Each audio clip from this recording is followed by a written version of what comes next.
నమస్తే అండి. ఈరోజు వీడియోలో ఆనపకాయ కూర ఎలా చేయాలో చూపిస్తున్నాను.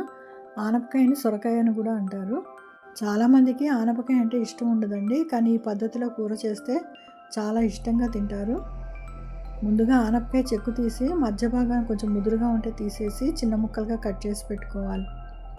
ఇప్పుడు మందపాటి గిన్నెలో ఆనపకాయ ముక్కలను వేసుకొని ఒక అర గ్లాసు నీళ్లు పోసుకొని ఉడికించుకోవాలి. దీన్ని కుక్కర్లో కూడా ఒక 2 విజిల్స్ పెట్టుకొని ఉడికించుకోవచ్చు. ఆనపకాయ మెత్తగా ఉడికే వరకు మధ్యలో కలుపుకుంటూ ఉడికించుకోవాలి. ఆనపకాయ మెత్తగా ఉడికిపోయిందండి, స్టవ్ ఆఫ్ చేసుకోవాలి. ఇప్పుడు ఒక మూకుడు వేడి చేసుకొని 3 నుంచి 4 చెంచాల దాకా నువ్వులు వేసుకొని నువ్వులు కొద్దిగా చిటపటలాడేదాకా వేయించుకోవాలి. తర్వాత అదే మూకుడులో 3 ఎండుమిరపకాయలు చిన్న ముక్కలుగా కట్ చేసుకొని వేయించుకోవాలి. మీకు ఇంకా కారంగా కావాలంటే ఇంకొంచెం ఎక్కువ కూడా వేసుకొని వేయించుకోవచ్చు.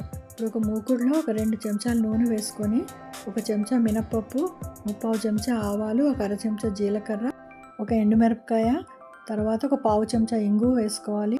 ఇంగువ ఈ కూరకు మంచి రుచినిస్తుంది.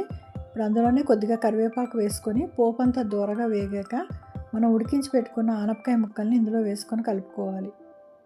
ఆనపకాయ వేసాక ఒక 2 నిమిషాల పాటు వేయించుకోవాలి. అందులో ఏమైనా నీరు ఉంటే కొద్దిగా ఎగిరిపోయేదాకా వేయించుకోవాలి. ఇప్పుడు రుచికి సరిపడా ఉప్పు, కొద్దిగా పసుపు వేసుకొని మళ్ళీ కలుపుకోవాలి. మళ్ళీ 1 నిమిషం పాటు కూరనంతా వేగనిచ్చి మనం వేయించి పెట్టుకున్న నువ్వులు, ఎండుమిరపకాయలని మెత్తగా పొడిగొట్టుకోవాలి. ఒకసారి కూరనంతా బాగా కలుపుకొని ఇప్పుడు ఒక 4 చెంచాల పొడిని ఈ కూరలో కలుపుకోవాలి. ఈ నువ్వుల పొడి వేయడం వల్ల ఆనపకాయకి చాలా మంచి రుచి వస్తుందండి.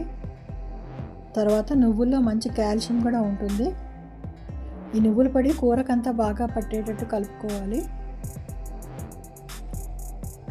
ఈ కూర అన్నంలోకి, రొట్టెల్లోకి చాలా బాగుంటుంది.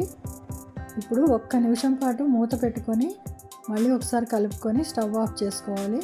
అంతేనండి, ఎంతో రుచిగా ఉండే ఆనపకాయ నువ్వుల పొడి కూర రెడీ అయిపోయింది. ఈ కూర చేయడానికి ఎక్కువ టైం కూడా పట్టదు, చాలా రుచిగా ఉంటుందండి. మీరు ట్రై చేయండి.